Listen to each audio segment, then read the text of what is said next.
warahmatullahi wabarakatuh. Waalaikumsalam warahmatullahi wabarakatuh. Selamat pagi siswa dan siswi. Pagi, Pak. Apa kabar semuanya? Alhamdulillah. Baik, sebelum mulai pembelajaran pada hari ini, saya minta untuk perwakilan siswa untuk pimpin doa. Silakan. Baik, untuk membuat bacaan pagi ini kita awali dengan bacaan basmalah bersama-sama. Bismillahirrahmanirrahim. Terima kasih. Sebelumnya Bapak absen dulu. Afif, Ada Pak? Waliatin, Farah, Yudi, Ada Pak? Adila, Ada, Pak. Rahma, Ada, Pak. ada semuanya ya. Ya. Baik. Pertemuan kali ini kita akan membahas interaksi sosial. Perlu siswa dan siswi ketahui bahwasanya manusia merupakan makhluk yang butuh antar sesama. Bisa dikatakan manusia itu adalah makhluk sosial. Nah, manusia tersebut memiliki kebutuhan, baik itu material dan juga spiritual. Sehingga dalam memenuhi kebutuhannya tersebut, manusia harus interaksi sesama manusia lainnya. Di sini ada beberapa tujuan pembelajaran terkait materi interaksi kali ini. Yang pertama, pengertian interaksi sosial. Yang kedua, syarat-syarat interaksi sosial. Yang ketiga, bentuk-bentuk interaksi sosial. Dan keempat, contoh adanya interaksi sosial tersebut. Baik, di sini kalian sudah tahu apa itu interaksi sosial? Ada yang tahu? Dila, silakan. Ya. Interaksi sosial itu kegiatan komunikasi atau berhubungan yang dilakukan oleh individu dengan individu ataupun individu dengan kelompok. Bisa juga kelompok dan kelompok, Pak. Baik, jawabannya sangat benar sekali. Kita lihat di PowerPoint ini bahwasanya interaksi sosial adalah hubungan timbal balik berupa aksi saling mempengaruhi antar sesama, baik individu dengan individu, baik kelompok dengan kelompok, di mana dalam interaksi tersebut mempunyai tujuan. Seperti itu. Di sini juga ada beberapa contoh nyata terkait interaksi sosial. Salah satu contohnya yaitu kerjasama tim sepak bola dalam sebuah pertandingan. Itu dalam sebuah pertandingan sepak bola ada interaksi di dalamnya, dan juga ada debat calon presiden. Di situ ada interaksi. Ada juga tawar menawar antara pembeli dan juga penjual. Sudah kita lihat di pasar, di situ ada interaksi antara penjual dan juga pembeli. Seperti itu. Nah, untuk syarat-syarat interaksi sosial ada dua, yaitu kontak sosial dan juga komunikasi. Di sini kontak sosial perlu kita pahami bahwasanya dapat diartikan sebagai hubungan antara dua pihak yang saling bereaksi. Artinya antara satu dengan satunya ini saling bereaksi dan juga menjadi awal terjadinya interaksi sosial. Contoh dalam kontak sosial ini, ketika kita bertemu dengan teman yang lain itu saling menyapa, saling senyum, itu merupakan interaksi secara langsung. Nah, untuk kontak sosial yang tidak langsung, kita bisa contohkan dengan melalui alat perantara seperti surat dan juga telepon dan juga media lainnya. Yang kedua, syarat yang terjadinya interaksi yaitu adanya komunikasi. Komunikasi ini merupakan proses penyampaian dan penerimaan pesan berupa ide ataupun gagasan dari suatu pihak ke pihak yang lainnya. Kita contohkan dalam komunikasi ini, contoh kecilnya itu di dalam ruangan ini. saya memberikan materi terhadap kalian ini merupakan komunikasi.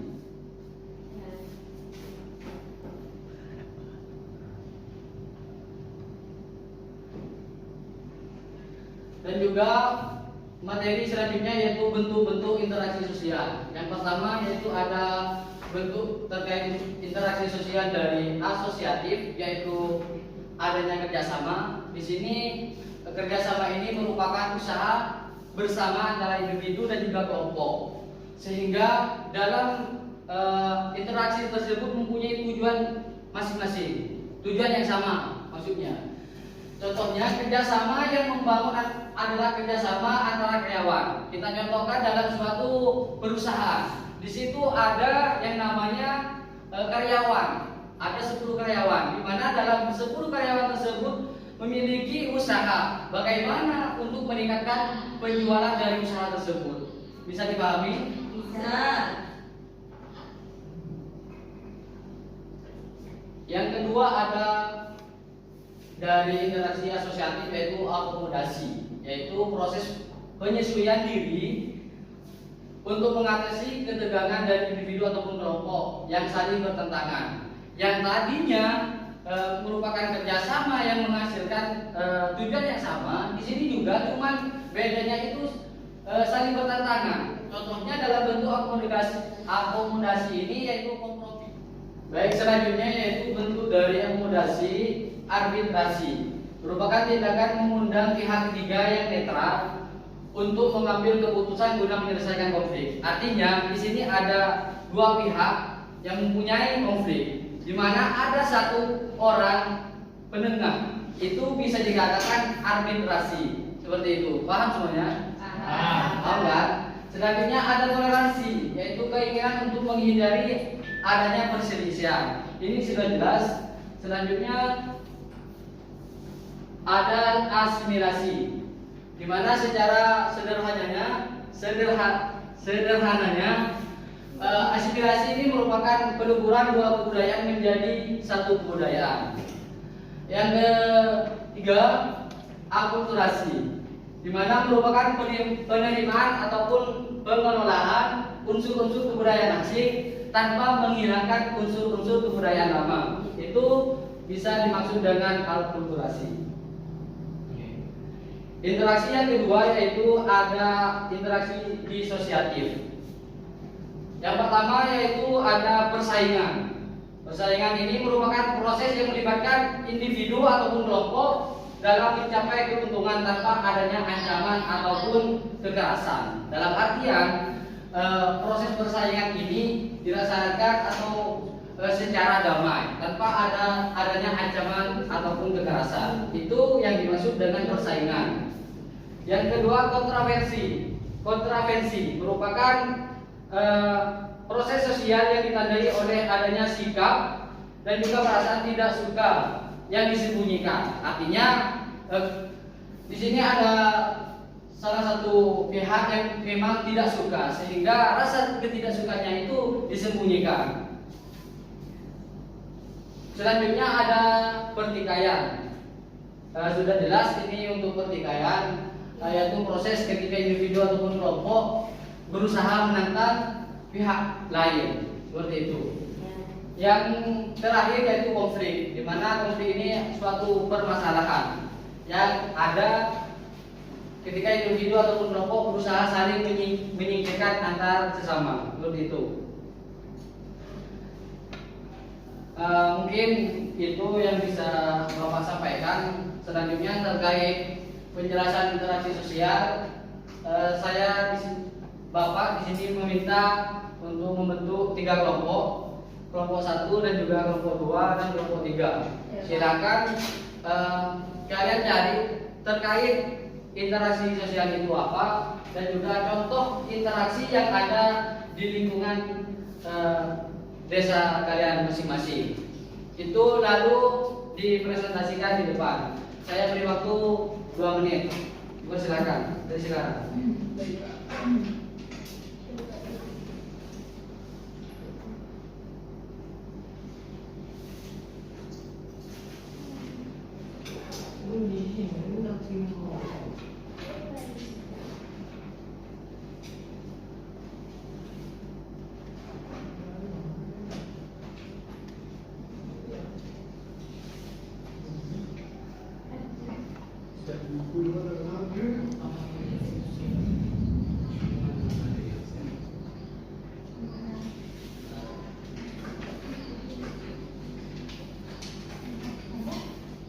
Gimana? Ada kesulitan?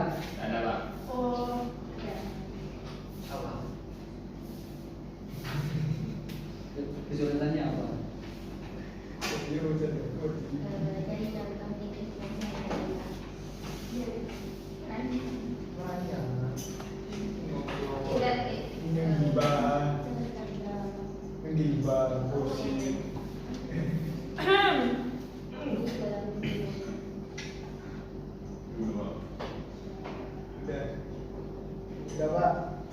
Sudah ya?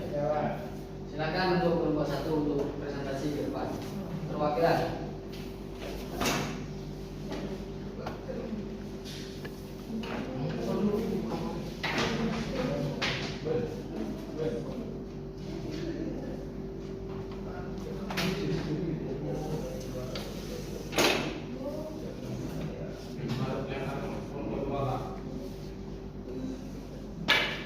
Nomor 2, silakan. Yang sudah bisa silakan untuk presentasi ke depan. Baik, dari kelompok kami, kelompok 2, tentang interaksi sosial menurut kami yaitu adalah hubungan timbal balik antara individu dan kelompok dan kelompok dan individu dalam individu. Sedangkan contoh dari interaksi sosial di desa saya itu saya menemukan pada tim pusat, di mana dalam satu tim itu bisa berkomunikasi, Pak. Silakan. Silakan.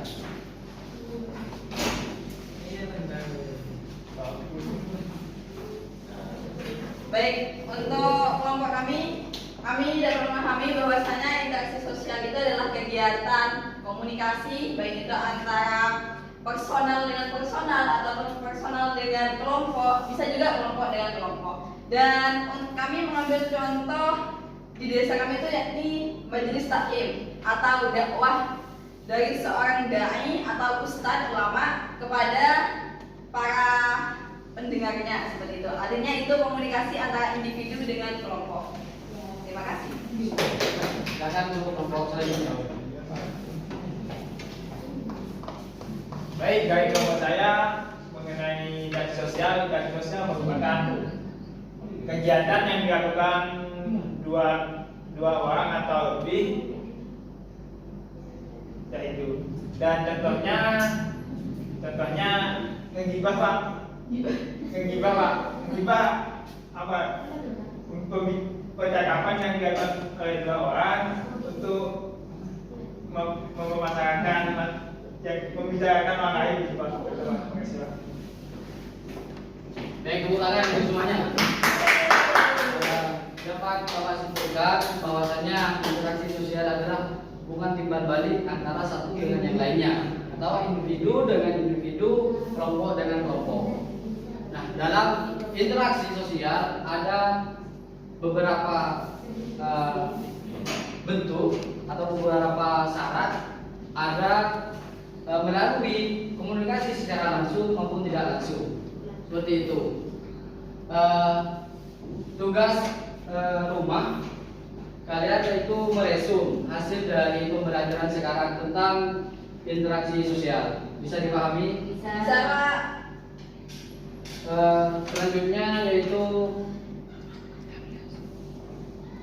ini ada hadis riwayat Bukhari bahwasanya sebaik-baiknya manusia adalah ia yang bisa bermanfaat bagi manusia lain, seperti itu. Sebelum pembelajaran pada hari ini, silakan untuk memimpin doa terlebih dahulu. Silakan. Baik, untuk menutup pembelajaran hari ini kita baca doa alhamdulillah bersama-sama. Alhamdulillahirobbilalamin. Oh ya, sebelumnya untuk materi minggu depan yaitu tentang lembaga sosial. Silakan di rumahnya kalian pelajari apa itu lembaga sosial. Mungkin itu dari Bapak. Semoga ilmu yang kalian pelajari pada hari ini bermanfaat dan juga bisa diperluaskan kepada orang lain sehingga bermanfaat juga sesuai dengan hadis tersebut. Sebaik-baiknya orang adalah yang bisa bermanfaat bagi orang lain. Ya. Kurang lebihnya wallahu muwaffiq ila aqwamit thoriq. Wassalamualaikum warahmatullahi wabarakatuh. Waalaikumsalam warahmatullahi wabarakatuh.